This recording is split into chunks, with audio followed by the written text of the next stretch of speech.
There's a graph about the British economy that worries some people. And that's kind of odd, because on the face of it, it's a pretty good graph.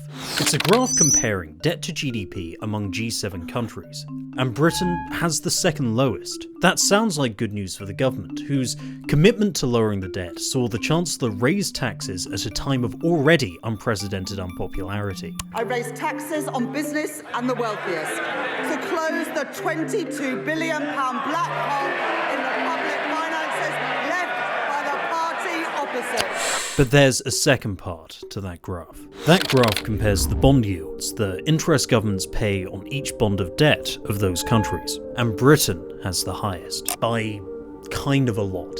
I'll just emphasise the point you've made, which is across the G7 as a whole, we have the second lowest debt to GDP ratio. So, we don't look like an outlier in terms of our fiscal position, but we have the highest borrowing costs in the G7 by quite some distance, actually. This doesn't usually happen. All things being equal, countries with lower debt to GDP pay less to borrow, but that just isn't happening in Britain. France is paying something like 3.5% interest rates on its debts, and we're paying something more like 4.5%. So there's a whole percentage point difference, and that, given how much debt is outstanding, that translates into a big effect on our budgets. So it's a bit of a puzzle. From a historical perspective, the numbers look far more worrying. Since 2022, the yields of British gilts, government bonds, have surged. After a decade of cheap borrowing, British debt is more expensive than at any time in 27 years.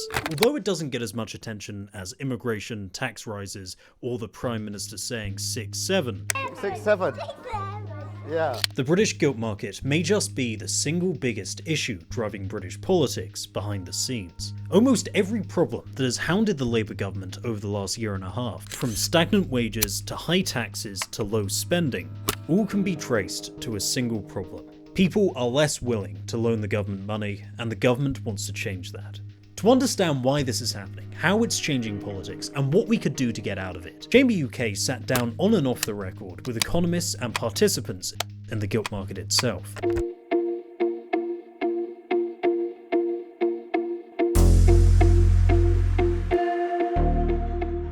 But first, how does the gilt market work? When the government borrows money, it sells gilts in auctions to large banks known as gems.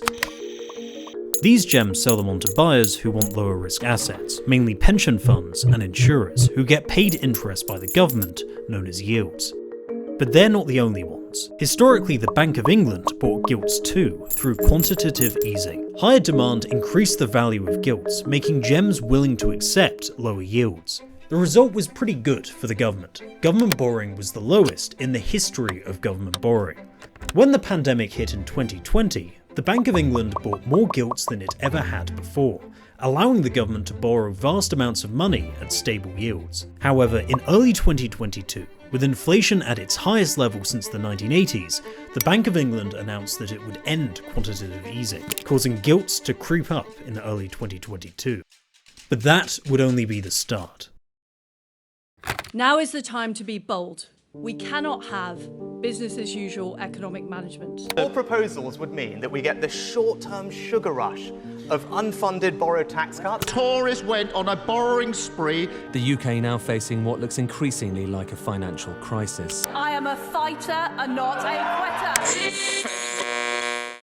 Initially, when the budget was reversed, yields rapidly fell. But over the next 6 months, they slowly returned to an even higher point and didn't come down again. We came from the big disasters of the mini budget by Liz Truss. That's off chart in terms of how damaging that was to the UK reputation. At that point, I think the investors sense something else. There's more uncertainty for the UK market. But most people we talked to didn't attribute high yields to this single fiscal catastrophe. Most experts point to three main drivers of high gilt yields. I doubt that that's the dominant factor, if I'm being honest. I think you don't really need to appeal to that to understand why the gilt market would be very sensitive to the direction of fiscal policy. And it's really just, we're asking the market to absorb a huge amount of gilts. It's what's going to dominate the next few decades, and that's excessive debt. The numbers that we're asking investors to absorb are really enormous. We had a release this morning. It was the second highest gilts issue, and it was significantly greater than economists were expecting. There's no two ways about it. We've issued far too much debt. The same is true of France. The same is true of the US and a number of other countries. But whilst other governments borrowed large amounts of money to deal with COVID-19, Britain was one of the biggest. Its 2020 deficit was the second highest among the 41 advanced economies. And there's just too much. And the gilt market is outsized now for the gilt repo market. That's a problem in itself. The effects of this have been simple supply and demand. The greater the supply of gilts, the lower the prices and the higher the yield to compensate. But this debt, in combination with other factors, has had a second effect. The proximate driver is certainly the rise in inflation. So the UK has had a worse inflation performance than other G7 countries. And it's kind of remained persistently high. So that's one of the factors that bond investors will be worried about, because inflation kind of eats away at their returns. In very simple terms, when inflation rate's higher, investors demand higher yields. The other element is the quantitative easing and quantitative tightening. So the bank bought a lot of government bonds after the financial crisis. That thing was called QE, quantitative easing. In recent years, they've been selling those bonds back into the markets, or kind of at least not reinvesting. And that process is known as QT, or quantitative tightening. They were buying these bonds before, and now they had to sell them. Automatically, that means more supply in the bonds. So more supply actually increases reduces the prices and increases the interest rates. If you compare that to the behavior of the ECB has been, I would say, artificially depressing European sovereign bond yields. That's one of the big reasons that France has a lower interest rate than the UK right now. All of this means that at the same time that the quantity of gilts has expanded to record rates, the demand for those gilts is at its lowest level in years. But maybe more worrying than the central bank buying less gilts is that the private market itself is too. Another factor is the investor base for our bonds. So who is it that we're selling these IOUs to, that we're creating when we need to borrow in international markets? If you went back a decade or more, the big buyers would have been pension funds in the UK, insurance companies, big institutional investors who really would hoover up these bonds. And it meant that we could borrow from a relatively sticky, reliable investor base. What's happened is over time, the holdings of insurance companies and pension funds have declined quite significantly for a variety of reasons. Those reasons are kind of complicated, but to simplify, there are two types of pension schemes. Defined benefit, which relies primarily on gilts, and defined contribution, which relies primarily on higher risk growth assets. Defined benefit pension schemes are very popular 20 or 30 years ago.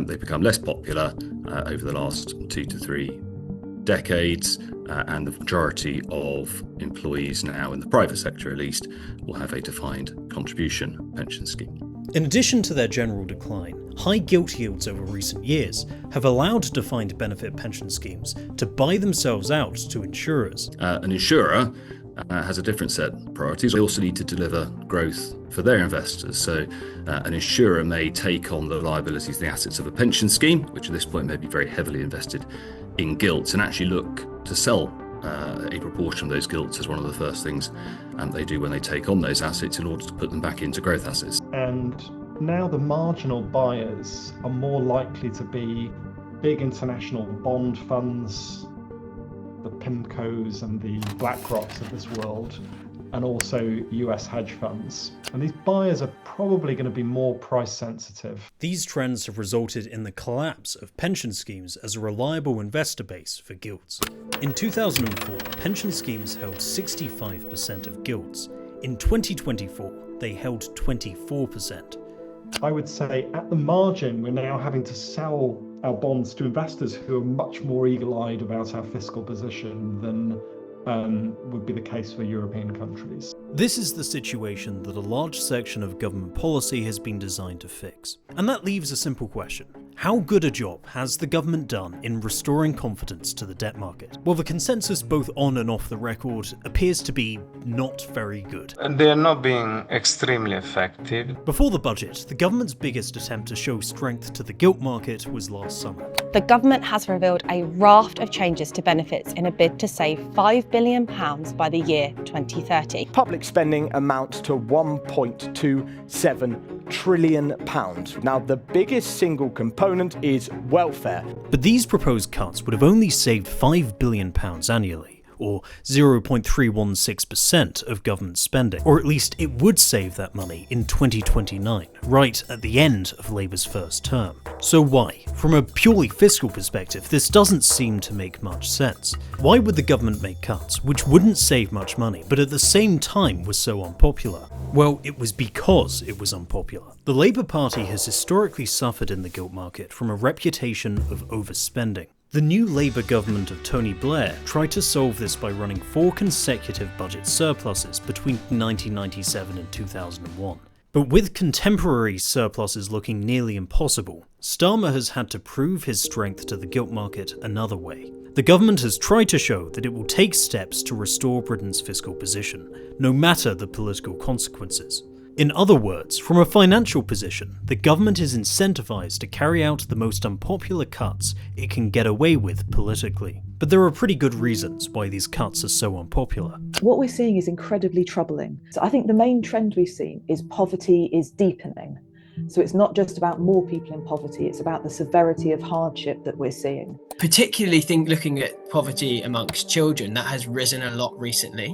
There are nearly 1 million more children in poverty than there were in 2010-11. We see it at food banks across the UK. So last year, food banks in the trustful community provided nearly 3 million emergency food parcels. That's up about 51% since 2019. In our most recent research looking at hunger in the UK, we found 14 million people faced hunger because they couldn't afford the essentials we all need. That was a really big jump from just 2 years previously when it was 11.6 million. So we're seeing this really clear picture of more people pulled into poverty, but the depth of that poverty getting more and more serious. The government wanted to show the bond market that it had both the will and the ability to carry out cuts even when they're unpopular with the Labour base and the public generally. And that's where it all went wrong. There really don't seem to be any signs of another government U-turn. This is a significant reform package that is expected to save over £5 billion. It is with a heavy, broken heart that I will be voting against this bill today. What is the logic of making changes to future claimants before finishing the Timms review? This is not about morality.